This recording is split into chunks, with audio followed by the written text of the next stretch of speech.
You may have heard about a NASA probe that yesterday successfully brought back to Earth some samples from a deep space asteroid.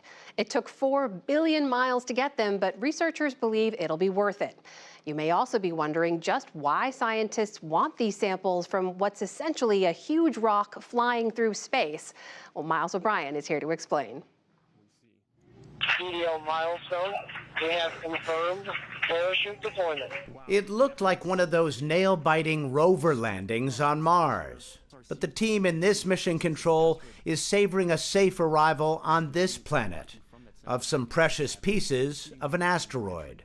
The Utah Test and Training Range was the final stop on a 7-year mission to harvest a payload of rock and gravel, so-called regolith, from the surface of an asteroid named Bennu.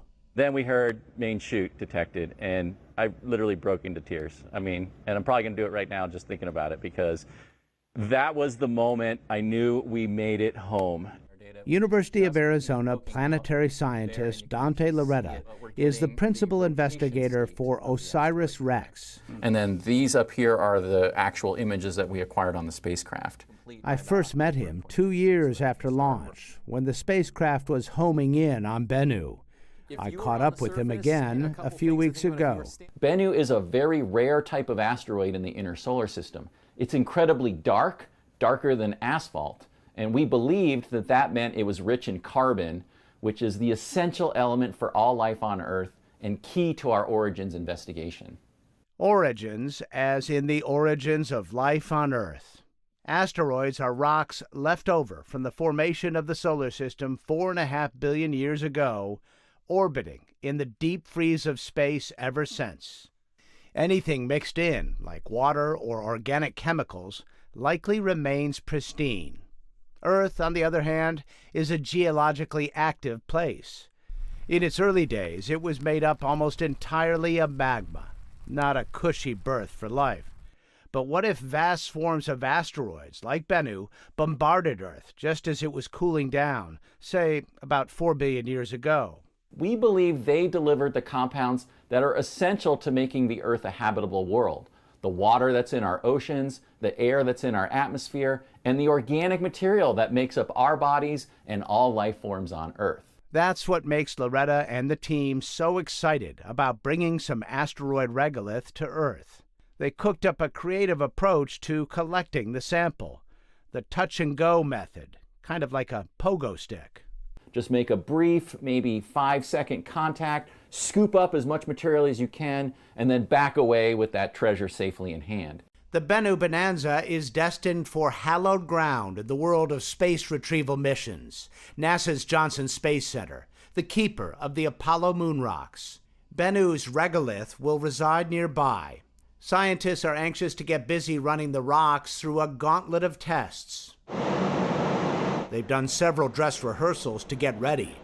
They dress for a raging pandemic. But why? Perhaps life might imitate art. These people were cut down in mid-stride. Everybody's dead! No!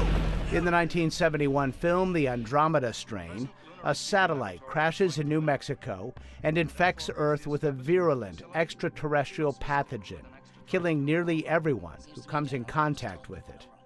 Great science fiction, but the science fact of it is that it's a very low risk for Earth. Elaine Seasley is NASA's Deputy Planetary Protection Officer. And yes, that is a real job. Her office is on a mission to ensure extraterrestrial rocks don't unleash uncontrollable harm to Earth and its inhabitants. Most of our missions that explore the solar system are doing so in an unrestricted manner. So we can bring back samples from asteroids, samples from comets, solar winds, those types of particles. All of those don't have a risk of biological contamination. Researchers say it's all but impossible that anything is alive on a small asteroid, which is bathed in deadly doses of radiation from the sun. Seasley says the main reason scientists need to suit up and do their work in a clean room is to protect it from us. This is a case where Earth could potentially contaminate the samples once it lands, and so that's why there's special protocols and special handling procedures in place to try to maintain the cleanliness of the samples through that delicate handling process. Bennu's rocks may be low risk, But the asteroid itself is a potential threat to Earth, a so-called near-Earth object. Astronomers say it's on course to whiz between us and the moon in 2135, and perhaps paint a bullseye on us in 2182. While NASA monitors that threat, interplanetary contamination garners more attention as the agency aims to grab and return rocks from the moon and Mars. When we bring these samples back, we are going to keep them very, very well protected until we have assured ourselves that the samples are safe.